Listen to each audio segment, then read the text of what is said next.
he speaks really eloquently about vertical transcendence, right? Which is the individual heart's relationship to God or source. And then there's also horizontal transcendence, which is how we are relating to each other and to the earth and to other all living creatures.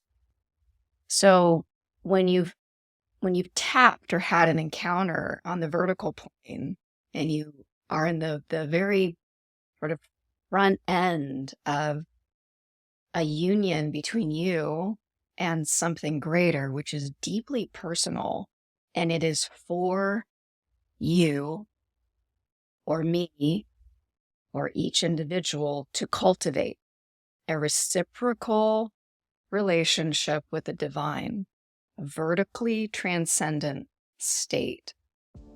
Welcome to Changing the Channel with Joe Garner, a show about shifting our individual and collective beliefs on what is possible for the future of humanity. As our understanding of how our reality continues to shift, we are at a point of reunification between science and spirituality. What does the world look like when we break free from the generational trauma that has kept most humans playing small for thousands of years and step into our full power as the co-creators of this reality? I always ask that you keep an open mind with this podcast. Ask yourself what resonates with my truth at this time and what does not. Respect your intuition, but see if you can get through the whole show, because there might be that little nugget buried deep in the conversation that unlocks something for you. Welcome back to Changing the Channel with Joe Garner. I'm joined here today by a beautiful sister, Lauren Janes. She has a wonderful story, a story of growth, a story of lessons, and we'll just kind of get right into it. Welcome to the show, Lauren. Thanks for joining me. Thank you. I appreciate it. So walk us through a little bit about your journey in life from childhood to spiritual awakening to where you are right now today. Okay, I will do that. But first, I'm going to just pause and have a reflection on how we met. Yeah. Which I think you were crushing handstands in the back of the yoga space. And I was, if I could say, like, I was equally crushing them on the front end of the class. Yeah, we were at opposite ends of the class. Ends, like sticking handstand in a room of 40 people. 95 degree. Like drenched in sweat. I was drenched in sweat. I don't think you were sweating very much. Oh, I wasn't only drenched. Like, I had borrowed a yoga mat that day because I'd ridden my bike. So I had ridden my bike in 103 to get to this hot yoga class that was taught by one of my dear soul sisters, who used to be and was one of my first students in Austin 16 years ago. And I just remember that moment vividly because I was covered in sweat. The mat was covered in sweat. Every square inch of that space was wet. But somehow in all the slipperiness, there was still stillness. Mm-hmm. There was still a capacity to flip our bodies and hold stillness, even in the waves of heat and the movement of the people and that kind of like high frequency hum. Right. That happens when not only when you're in a yoga class, but when there's extreme heat. And I just really want to like honor the practice that you have. Thank you. Because so much of this work of any kind of outer transformation in the world is rooted in our capacity to be disciplined in our individual work. So yeah, it's always inspiring when I can look under my armpit and see someone else crushing it. And I'm like, yes. Yeah, it's fun to see that. It's fun to be in the energy of somebody who's, doing what you're doing and making it look good. And it was. Or discovering the ease right. That's available eventually. Exactly. Right. With discipline.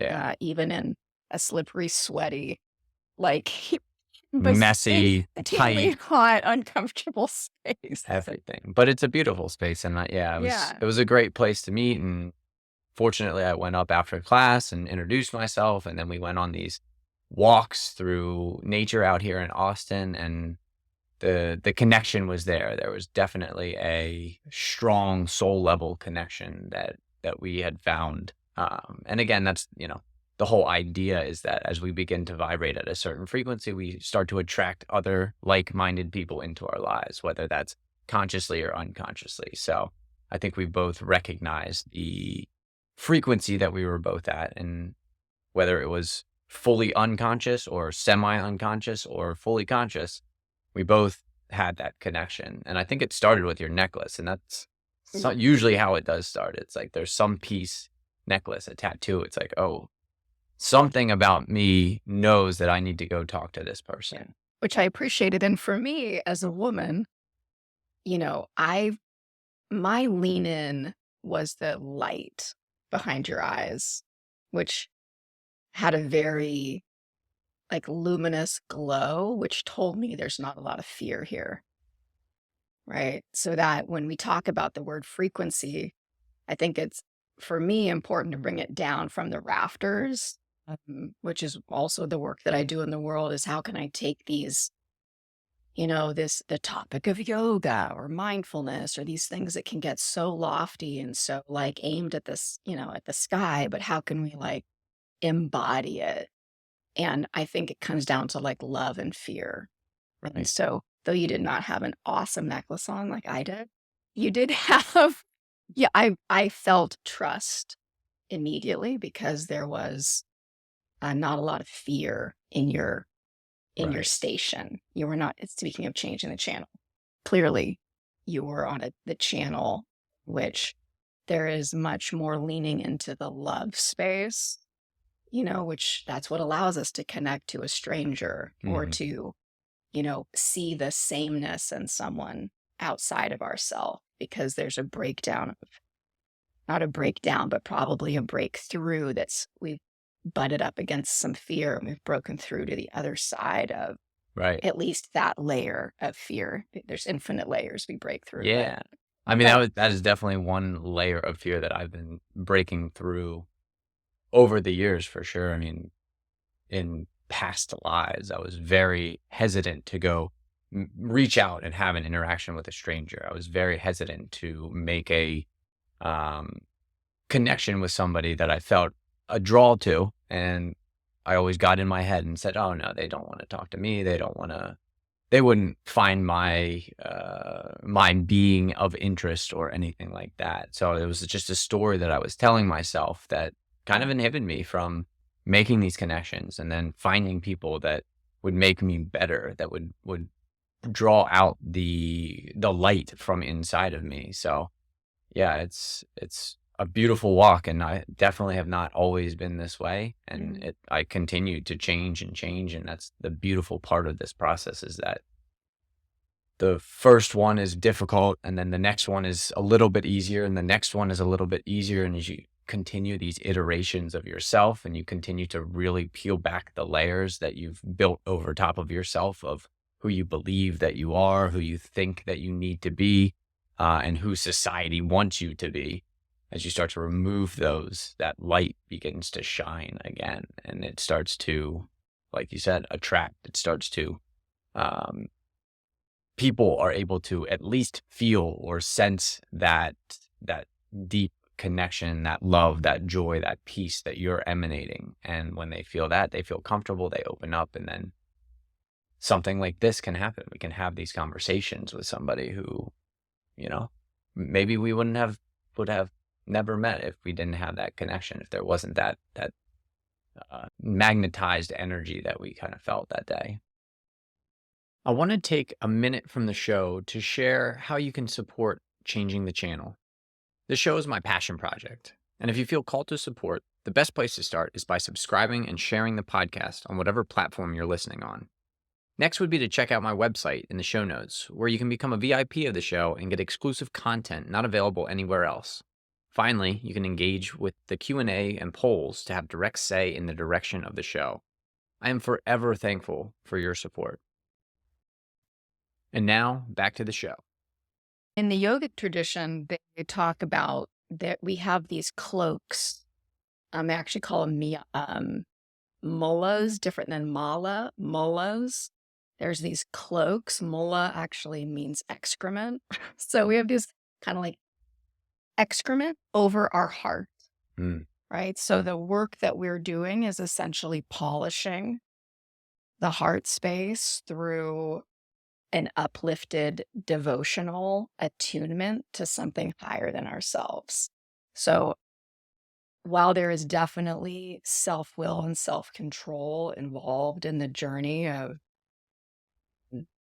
confronting, dissolving, and releasing fear, in my experience, the polishing is where my self-will meets my capacity to receive this incredible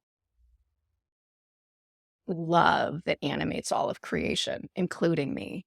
And that in the chapters of my life where there's been the kind of fear that keeps me from wanting to connect to someone I don't know, that's almost always rooted in some kind of covering or some kind of cloaking. I've disconnected from source. Mm. And so my capacity to experience goodness, love, peace, joy is overshadowed, you know? So you asked earlier, like, where did I start this process? Right. Of, you know, I think I've always had a deep, deep connection to God.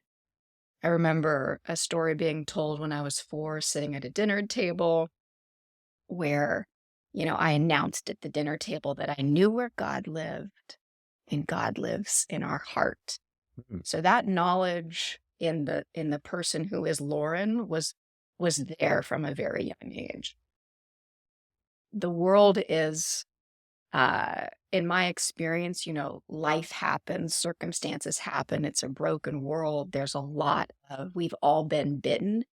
And at a certain point in my journey, my revelation, my understanding of God's presence in my heart, animating me, flowing through me, was like completely overshadowed.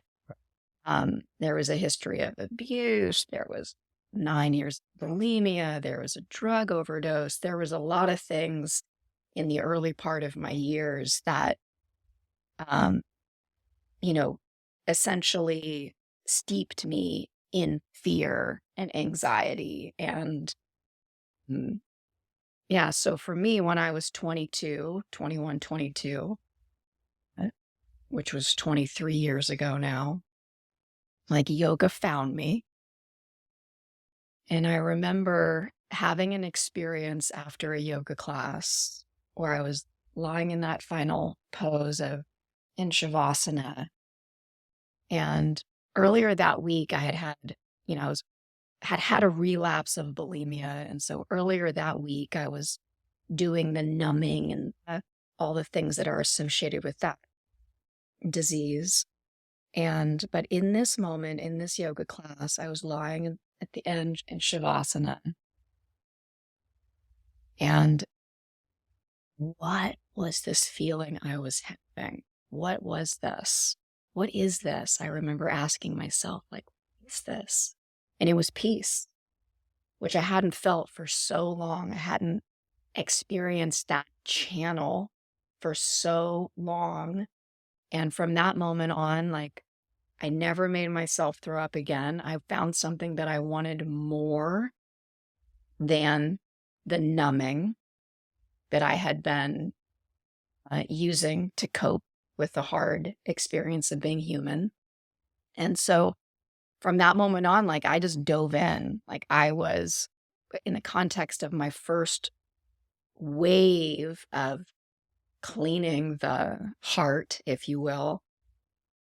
Like, I fully dove in. Like, I was cleaning toilets. I was sweeping the floor between classes. And again, this was 23 years ago. So, I was doing whatever I could do to be in that yoga studio as frequently as I could, to be guided by a seasoned teacher, to regulate my breath, to instruct my attention inside my skin, to help me learn how to organize my skeleton so that the posture that I was able to carry throughout the day could be a posture of receiving power instead of leaking power.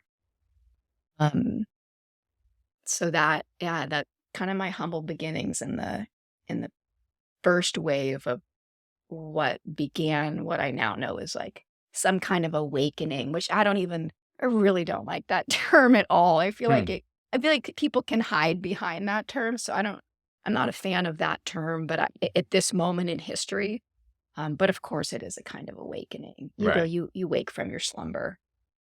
And I think every human being on this journey is going to be, is moving from slumber to awakening.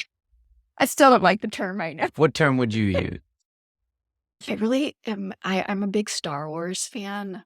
So, um, you know, Luke doesn't just awaken, he trains. Like his aunt and uncle's house are burned by the dark side, and he is called into training.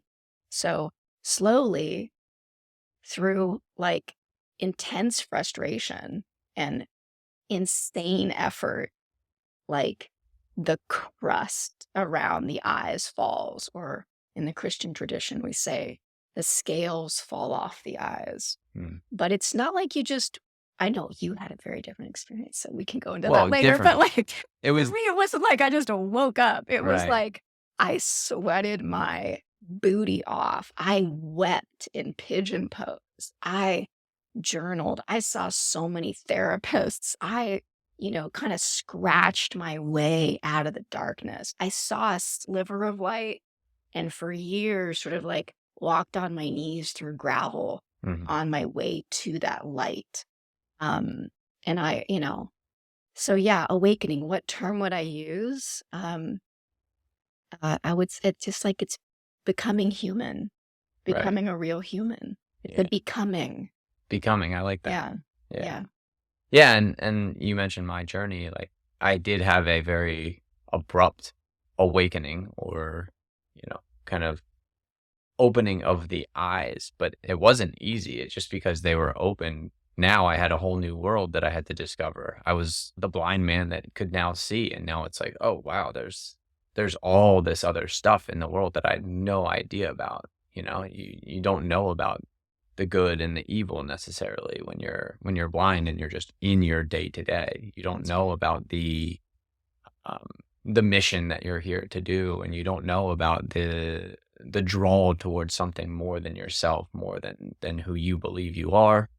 And that is a difficult road to walk. And I had so much trauma and pain and suffering leading up to that point that I was just living with, that I was just every single day not dealing with, not doing the work, not trying to make myself better. And I did that from 12, 13 years old until I was 31, 32. I actually started working on myself. I actually started, reading some books about self-development and how to change your thought process and who you believe that you are. And very slowly that kind of got me to the point where one weekend it was just like, this is what I'm looking for. I didn't know what I was looking for, but I knew I was looking for something. And then that thing came into my being. I became conscious of the thing that I was actually looking for. But then it went away again. 3 days later, like, it was gone. That feeling that you had in Shavasana, like, it dissipates after a little bit. And then you're just, I don't want to say you're chasing it, but you're looking for it. You're like, where can I find that again? Where can I find that peace, that joy, and that love? And that experience took me another 2 years to get to a point where I felt comfortable sharing about my experience, which is what this podcast is about. And then, I'm very, very early in on my journey, even though I do feel like I'm awake and I can see the world for what it truly is. I'm still very, very young on this journey that came up in an ayahuasca journey earlier this year. It was an initiation into this next level of living and being on the planet, but it was very, very clear. You are young on your path. You have a lot to learn. You have a lot to do. You have a lot to work through. And that was a key message from source, from God, from the universe, from earth, wherever you believe that the energies are coming in that are guiding us, whatever icons that you're assigning to those energies that are helping us in this world. That was a message, a direct message that said, you're here, you're at this point, but do not allow that to go to your head. Do not allow that to think that you are bigger than anything else, because you are so young on this journey and you have so much to learn. That's a very rich gift if you receive that message and you're going to walk in that humility, right? That is what in the tradition that I walk, we are asked to be like children. Mhm. We do not want to be like children. We want to have this shit figured out yesterday. We want to be important. We want to be right. We want to do all the things that give us the validation we didn't feel when we were children, right? But these little seeds of faith are planted in us through direct experience, through the Shavasana, through the awakening that you had, where suddenly like, whoa, you can see duality in this space. Like these are little mustard seeds that then through our self-will, our self-control, and our genuine, in the world, in my model, it's in the yogic model, it's called Bhakti Yoga. Bhakti Yoga is the yoga of devotion, right? Which is the yoga of the child, right? Children live in wonder. That's why I serve children. They're messengers from a world I once knew deeply. They look at me and their eyes are big and bright and they rust, right? Not all of them. That's a different conversation. But many, many, many, many, healthy, well-loved children, they operate through trust. That is the message that we are invited to as adults when we start to have experiences of a power greater than ourselves, a loving power greater than ourselves, is to look with wonder at, for, and about that force. Look with wonder towards it. And sometimes that looking is outside of ourselves in the world of creation. And sometimes that looking is inside of ourselves, like into the deep, deep inner caverns of the heart, mind, body, and soul. And so, it's an incredible gift you give to yourself or it's an incredible gift that God gave you to direct you on the first part of your path in humility. Like Richard Rohr is one of he's just a force of love. If you haven't read any of this stuff, like go devour all of it. But he's like, oh yeah, I pray every day for God to bring me one act of humility, because as he watched his work have a greater and greater impact in the world, he could feel the possibility of the ego getting one step in front of the pure heart that's informed by God, right? And like, there's so much of that happening in the world already. Like, please, God, just keep me humble. Mm-hmm.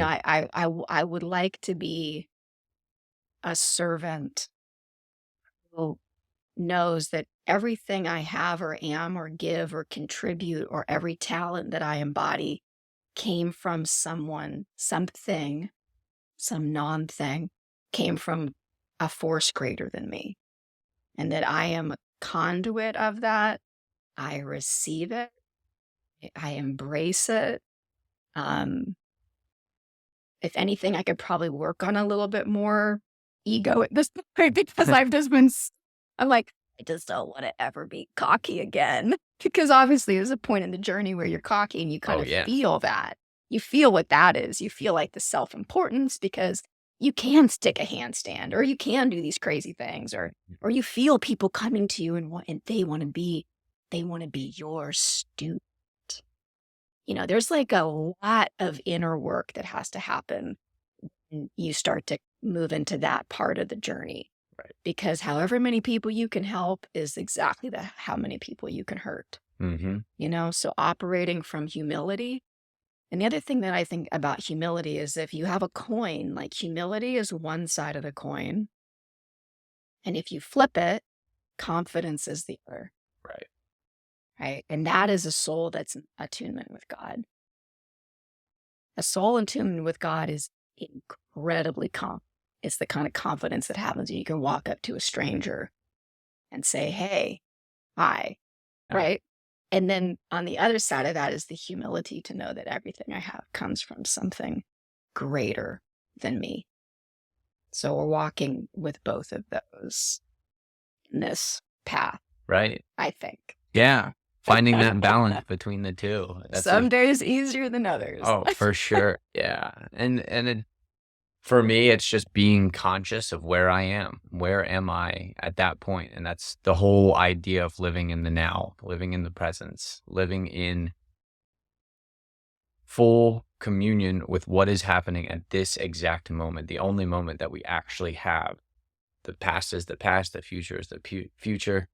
The now is the only place that we're at. And when you can quickly realize, okay, I am operating out of whether it's ego, spiritual ego, fear, pain, love, joy, if you can know in that moment exactly where you're at, you can now course correct. You can do a little course correction here and there. And instead of it taking months for you to realize, oh, I'm off of humility, or I'm being confident without humility. It's something greater than me that is loving through me to somebody else.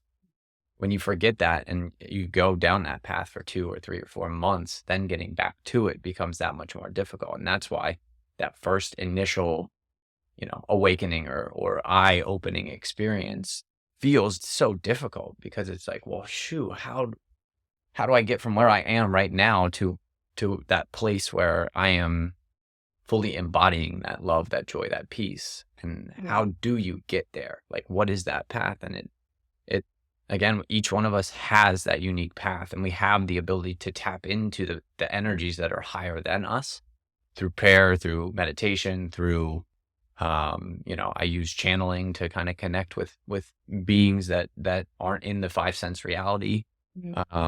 All humans have these abilities. They all have this ability, but they have to have the belief and they have to have the will and the intent to make that connection, to pray to God and have that connection to God. And when you have that, now you have a beacon, a lighthouse. You have something showing you the way, instead of you trying to figure it out just with the little human body that you are. And that's very important to kind of keep in mind. Michael Stone, who's passed away, but he wrote a book called The Inner Tradition of Yoga. He speaks really eloquently about vertical transcendence, right? Which is the individual heart's relationship to God or source. And then there's also horizontal transcendence, which is how we are relating to each other and to the earth and to all living creatures. So when you've tapped or had an encounter on the vertical plane, and you are in the very sort of front end of a union between you and something greater, which is deeply personal, and it is for you or me or each individual to cultivate a reciprocal relationship with the divine, a vertically transcendent state. That vertical transcendence, for some time in my journey, was at the 100% forefront of everything. Without going into too much detail, I've had 2 sort of dark nights of the soul. One coming out of my youth into my young adult space. And then the second was essentially like an overnight mental health crisis with postpartum. And on the second one, when I started coming out of it for 3.5 years, my attention was on that vertical path, on that vertical stream, because I knew that if like that was going to be the lifeline to allow me to serve horizontally. And I think what can happen when we have these moments where our eyes are opened, right? And we get a taste of God, we get a taste of love, we get a taste of peace, is that we can start scrambling on the horizontal path, on the horizontal plane. And we're looking for the next lover who can satisfy us, or we're looking for the next training, the next, spiritual training that can feed us, or we're drawn. And sometimes that works out. But if one's attention is only on that horizontal plane after having an awakening moment, it can cause a lot of frustration. It can that person can fail to water the seed of faith that was planted in the encounter, right? So the seeking and developing personal discipline, individual discipline, like discipleship, is rooted in the word discipline.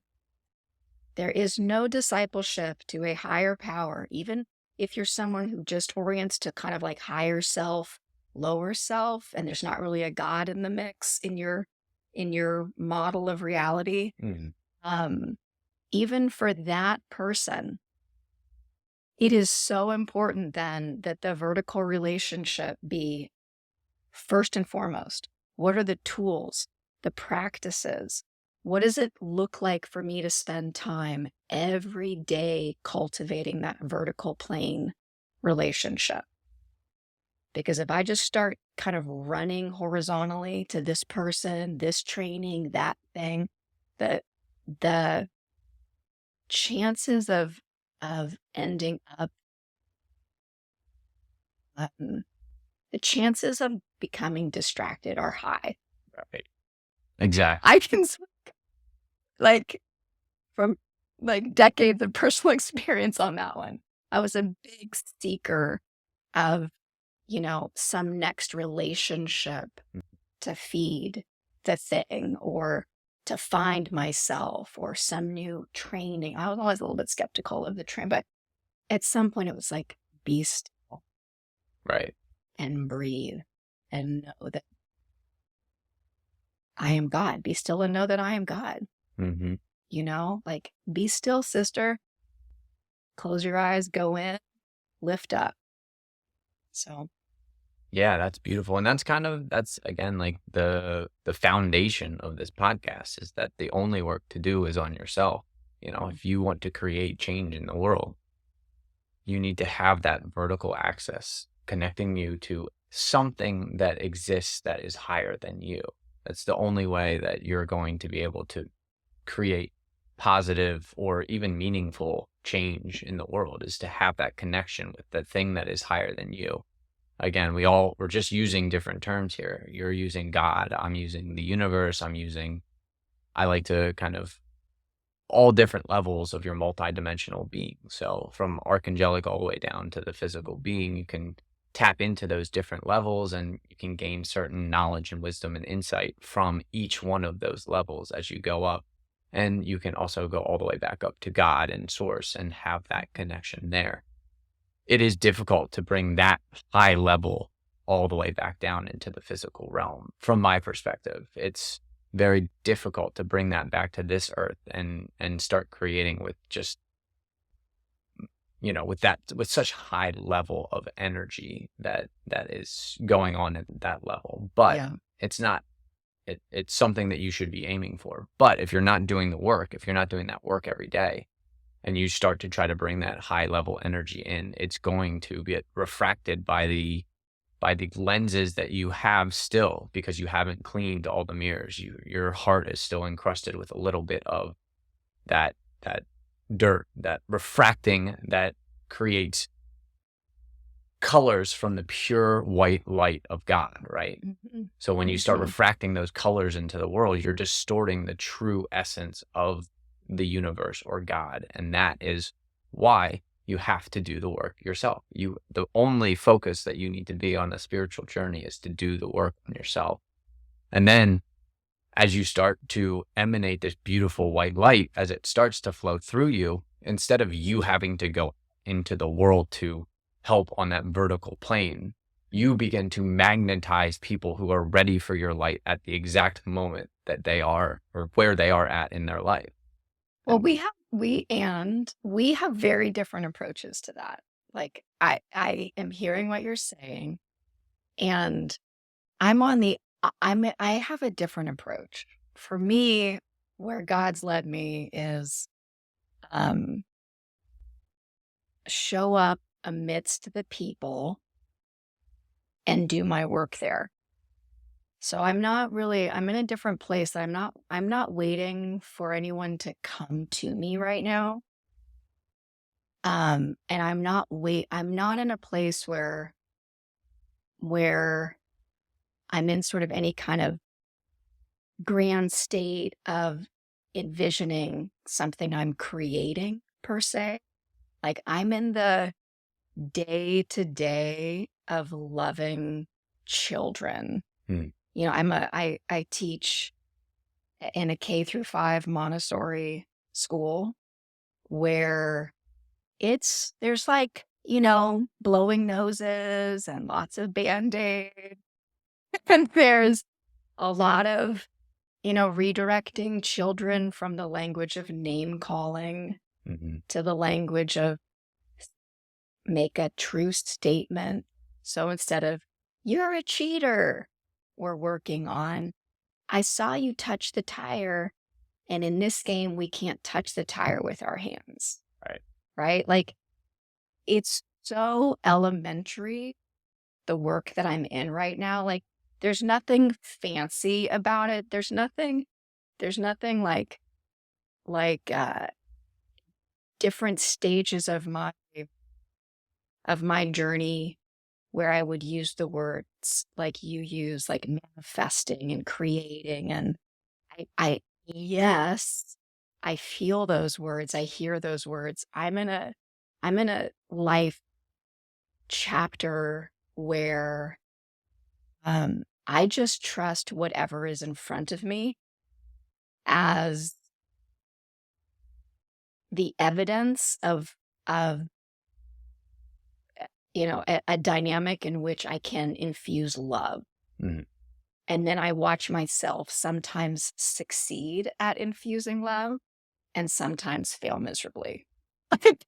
I am not just a glowing white light when I see a kid bully another kid. I like Yeah. rise up onto mama bear. I'm like, wow, I'm not infusing much love to this child. They probably just scared the craps of this other kid, but uh because I have zero tolerance on bullying. But um, it's a different model than what 12 or 13 years ago, before I was a mother, before I was a school teacher, that there was a very high focus on personal manifestation, right? And in this chapter, the focus is much less on like personal manifestation and much more on um like being wherever I am, integral, in communion with love, and at a level of discipline and at a level of self-control that I'm much more in a state of responding than reacting. Right. Like, and that's as like spiritual as like, like that is like, it's so every day. Mhm. It's like, I know you and I were speaking, like maybe we'd bring up the topic of the divine feminine in this conversation. And for me, it's like the everyday divine feminine, it's hugs for kids that miss their moms or dads or caretakers, it's being present and letting, you know, giving up 15 minutes of my lunch break because a child is struggling, because I know that I have capacity to just have a 15-minute lunch break that day, and letting them know that there is a adult human who cares for them enough to just be with them in their hard feelings and just sit with them.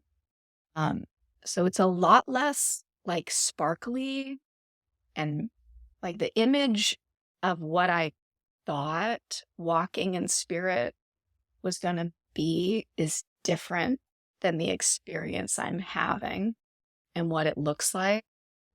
But the potency and the presence of spirit, or as you said, like drawing from source into, Right. like it's like a water slide at Kalahari or something. Like source is just like rushing from the heavens into the form. Yeah, there's been a lot of blood and sweat and tears and acceptance of my cross to get there. You've done the work. You've done the work on yourself. I'm doing it. Yeah, and you're continuing to do it. Absolutely. Yeah, I'm willing to do it, and it's so. In fact, I would like to share this. There's something to be said for, like, this last week. We're back at school. We had 2 weeks of training leading up to the children getting on campus, and there is something to be said for like I got to have a huge lesson in what it feels like when someone puts motives on me that are not congruent with how I operate. Because I had 2 different experiences with colleagues. One was direct and the other one was indirect. But wow, did it churn up some super uncomfortable feelings around how I'm perceived by others. And like my first thought was like, I need to go order that book. I forget who's the author of it. But it's, the subtle art of not giving a fuck. Oh, yeah. I haven't read it, but I just can see the title in my mind. I'm like, I need to read this book. I need that one. Yeah, right. That one. Because, okay, my capacity to like the wobble that happened in my ship because of someone else's like putting motives on me that were so outside of how I operate. Like my ship got really wobbly, and a friend of mine, jokingly but directly and lovingly was like, Lauren, how weak of you to let a mere human disturb your God's dream. And that was like, whoop, okay, back to the vertical state. Here we go. Who do I know myself to be? See, one of the great gifts this is one of the great gifts that I've been given is my capacity to give a shit about what other people think, right? And it can also be my Achilles heel. But if I don't ever give a shit about what people think, then my capacity for growth is greatly diminished. So my area of opportunity is who's thinking it. Right. Where are they in their relationship with their vertical stream, right? So that's the new, but all of that was, 9 days of, me having conversations with someone who wasn't there while I was in the shower, like really irritated and disturbed and like washing my hair vigorously. And, just because it was I was having like some very real human emotions around something that really had nothing to do with me. Correct. Yeah. Yeah, it's always a reflection of the source of that, whatever's coming into you, like whatever that friction is. It's the other person. They are projecting onto you something that's inside of them, and to be able to kind of release that, to be able to allow it. Again, you can experience those emotions because it's going to bring up emotions. That's why we're here. We're here in the physical plane to experience these emotions, right? But we're not here to hold on to them. We're not here to stuff them down inside of us. We're here to experience them, figure out where they come from, why you're having that reaction, because again, you're having a response to something that's elicited from somebody else that has nothing to do with you, but you're still having that response. If you didn't have that response, right, there's no work there. It's Yes. not triggering you to, okay, here's something you need to see, right? And Joe, I want to add to that because we're in an interesting state in our culture where I will say this, one of those interactions happened, someone kind of erupted in emotion during a professional training. Mm. And the eruption was was sort of justified by this person on the stance of a social justice topic. Okay. And I think we're at a time where, and even saying this, I know like there will be pushback. You have to Right. say like, okay, fine. But like, we also need to respect that there are professional boundaries, right? That a place of work is a place of work in great part because there are professional boundaries in place. And when we operate within those, the work that we are to be doing in that space can be done. Mhm. If the space becomes a boundaryless place for everyone's emotions to become hijackers of the board meeting, like we will not be able to get our work done. And so there's something too about this. Again, I feel like I'm like, bring it down from the rafters, like everyday divine feminine. Like I feel like there's a lot of like, how do we get this on the ground? How do we get these spiritual ideas or this, Yeah. how do we just get it to where there are boundaries? Our feet are planted. We are in the service of others. We are doing the work that we need to do, if it's with a therapist or a spiritual counselor, like privately in those spaces, not asking 20 professionals to hold it for you. Right. That if we start accepting that kind of behavior, then we've really blurred a lot of lines. And we could say in the name of social justice but no, everyone's hurting. Right. That's the human experience. You're not the only one hurting, That's just a story that they're telling themselves, That's just a story that they've kind of made up in their mind to help them either cope with. It's like, oh, well, this is, I have this gigantic cross to bear and I'm, it's my thing that I have to kind of work through, and everybody else has their stuff figured out already, but everybody is hurting. Like everybody is going through this exact same process that you are also going through. Yeah. And I think it's just an aspect of your journey. It's like, it's one piece of that journey as you start to pick up these crosses and realize that you're carrying these crosses, that, okay, other people are going through this. Yeah, it's just kind of like, you're going to go out and save the world. That's another aspect of that spiritual journey. This is just a different one. It's like, I need to, I'm the most hurt in the world, so I need the most care. And it's, you just have to kind of realize that's just a little phase in that development process. And that's where having some type of mirror for you to bounce off, whether that's a mental health professional or a really good friend or somebody who's done the work that you're just acquaintances with and you can bounce those ideas off of. But yeah, I think the group aspect, especially in a work environment, is a very difficult place to be having those conversations. And in a way, I mean, for you and I, I used to own a yoga studio and train certify yoga teachers. And that was a space where we did on purpose go deep into people's kind of emotional processes, because you have to. There's no moving through a 300-hour yoga teacher training out massive emotion coming leash, you know?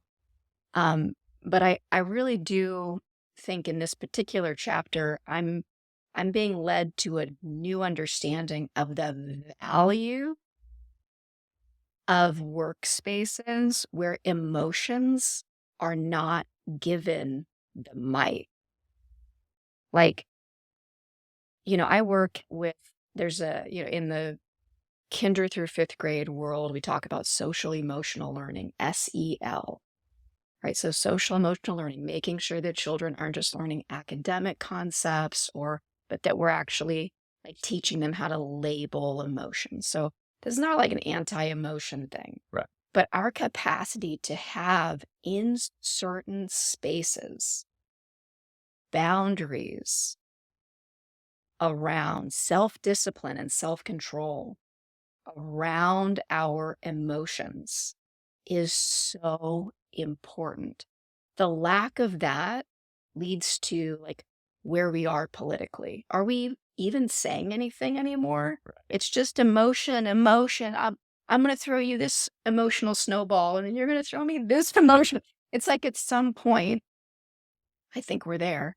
We wake up to the power of emotions, the dysregulating power of emotion on self and group.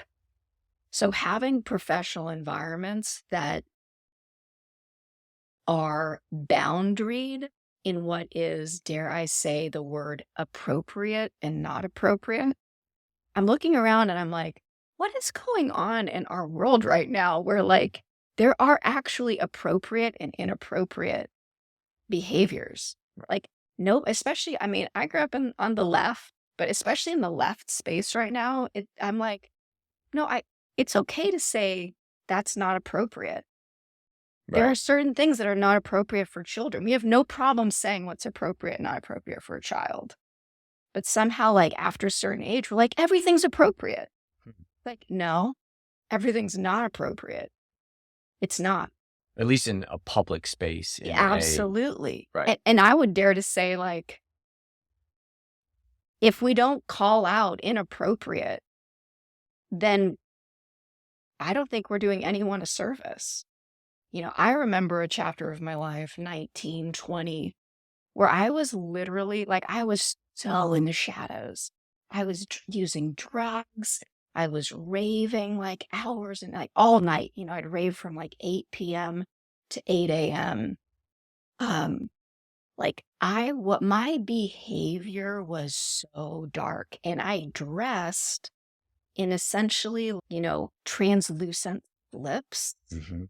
And like I look back, I have gotten rid of most of the pictures of me from that era because I'm like, wow, that was a dark chapter. I had no concept of how hypersexualized I had become, and that how I dressed was an invitation, right? And now we're like, well, it's not the women.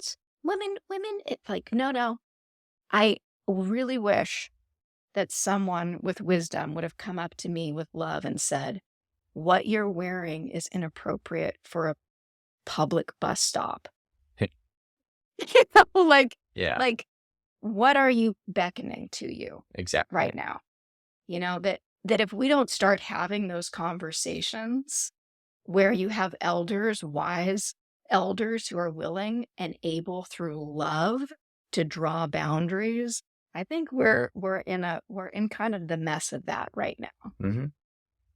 Yeah, and I think from my perspective, it is this product of the transitory period that we're in, where we're moving from this, kind of separation consciousness where we all believe that we're separate from each other and that each individualized human being is just that. They're just a different human being, a different person in the world. And we're moving towards this more unified consciousness, this idea that even though it appears that you and me are different people, different energies, if you get down to the fundamental, if you follow it all the way back to quantum mechanics, what that's teaching us, that at the very essence, we are just the same energy being expressed in a different perspective. And when you start to see other people in that frame, then you can have that love.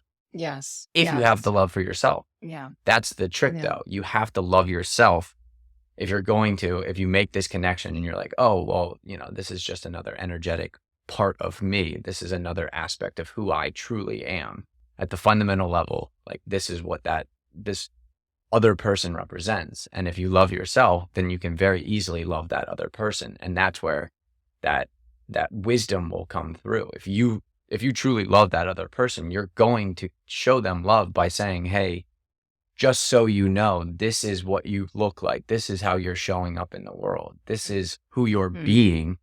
And in being, you're attracting these situations to you. Right. And that's where we're at in humanity, is we're going from this transition from that deep non-understanding of what we truly are, our true essence, what God truly is, which is the thing that is flowing through us, animating us into existence and bringing us into a physical reality. And that the God that we all talk about, even though we use different words, is the same thing. It's an energy that exists as the totality of everything that is in the universe, both seen and unseen from the human vessel. And that we are all that energy, and that is it. That's all that we are. So it's becoming easier for people when they get to that point to make decisions. But again, I still, even though I understand and I know this principle, I still get caught up like that person is separate from me. It's so easy in this human VR machine that we're piloting to have that realization, or to come to that idea that, oh, well, I'm not experiencing your reality, so you're outside of me. You are not in this with me. But it's just me thinking too small, thinking not far enough out, not high enough up, not being connected and standing in my true essence, and standing in that true knowing that I am God. I am the universe experiencing itself, that I am that. I find that when I am able to be there, when I catch myself not there, and then use the tools of my spiritual practice or my community, like my hand-chosen people who also have very disciplined practices of vertical connection and horizontal service. When I use those tools and I get back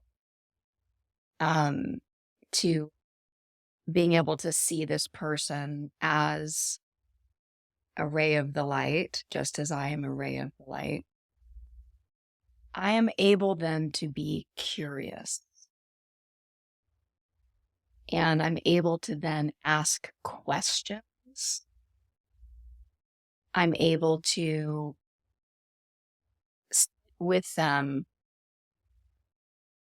without feeling any need to justify or explain, right? And then sometimes in those exchanges, like, we are both taken into a new level of union, right? And sometimes in those exchanges, we come to a dead end, there's a block, and I release it to God. Right.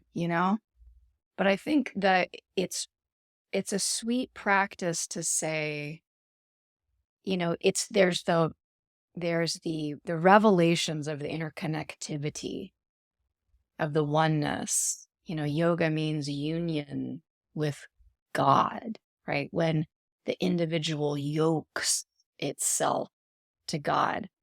And Christ tells us, take my yoke upon you because my burden is light.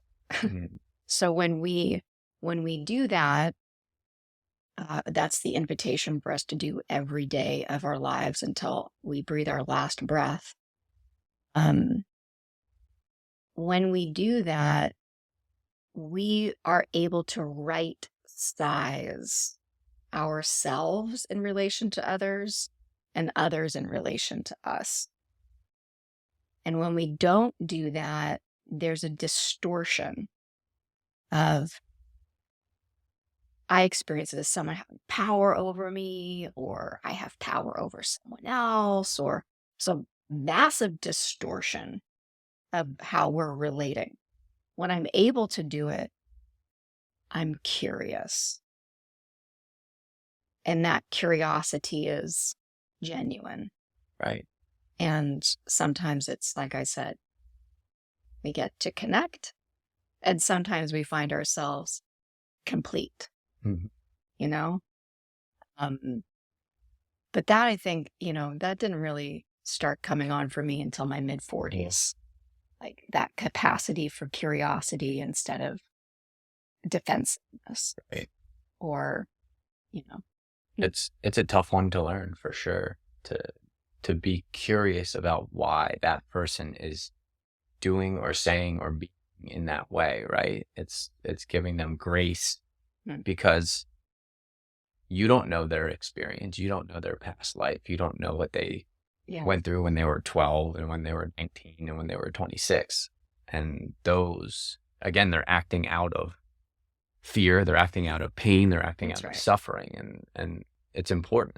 Again, we get so caught up in this world trying to be right and trying to, this is my way is the only way type deal. And it's like, no, there's 8 billion pathways to this enlightenment back to God, back to the universe. There's every person's path is different, and there's value in following tried and true pathways back to it for sure. There is a value in that, but you also have to pick and choose which ones that get you back to that place, that get you back to the connection to source, that get you back in that vertical alignment with yourself, and find those practices and then do them every single day. I mean, that for me, it's been eye-opening. And it's not like I've been doing this for a long time.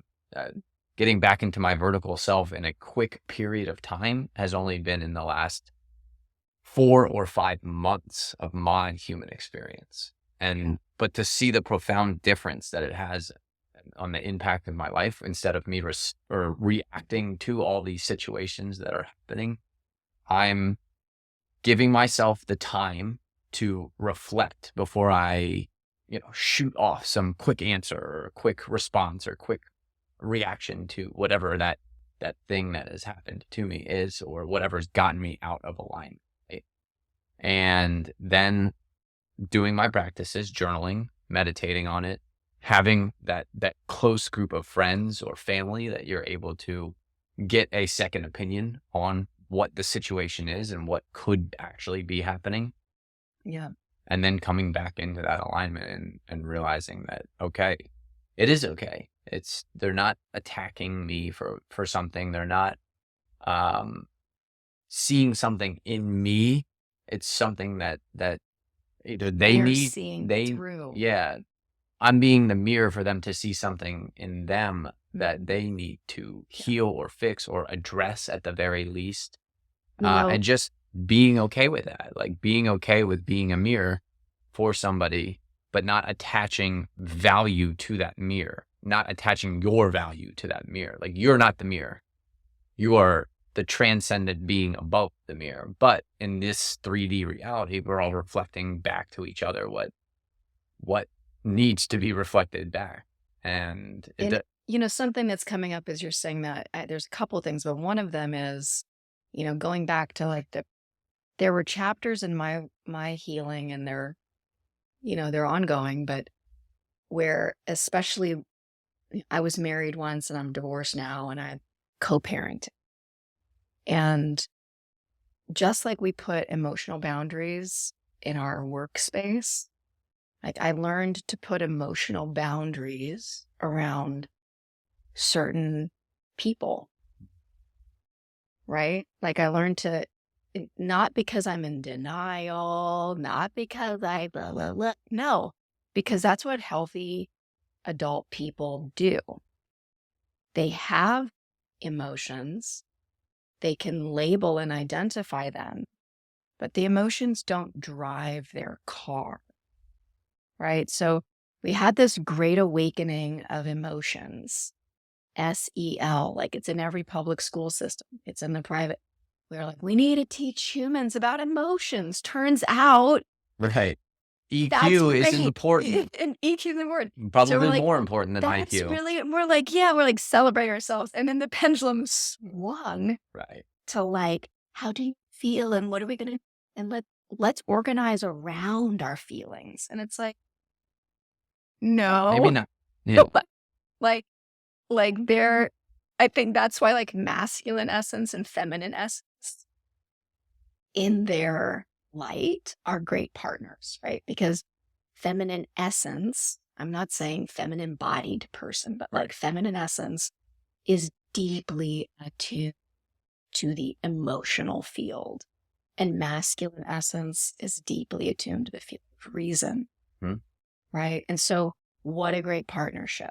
So we went from sort of this like masculine identified culture where we organized around academics and then, intellect. Right. The and maximization industry, of right? profit. Yes. And then we swung way over here to like emotion, right? But there's a middle ground where we individually learn how to have boundaries around our emotions.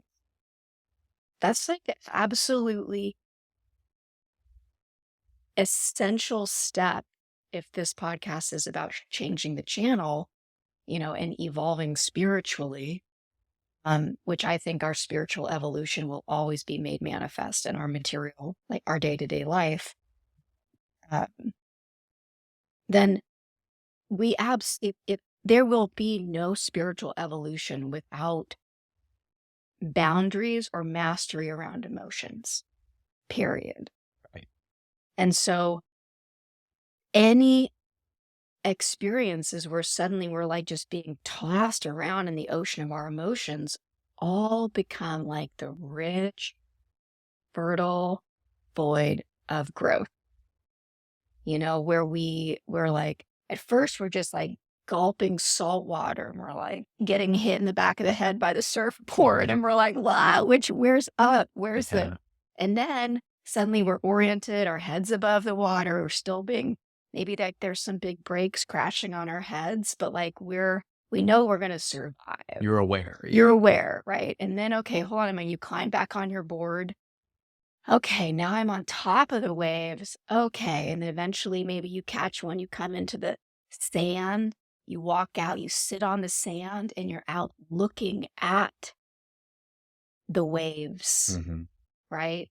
At every one of those journeys, our work is about, like you said, it's about us. It's about this self, right? So the journaling, like, what are you journaling? It's like, it's these deep curiosities and inquiries. Like, what was the thing that landed me 12 feet under these churning emotions, and then you're sitting on the shore and you're looking out and you're able to source a little bit more stillness. Oh, okay. What happened right before I plummeted?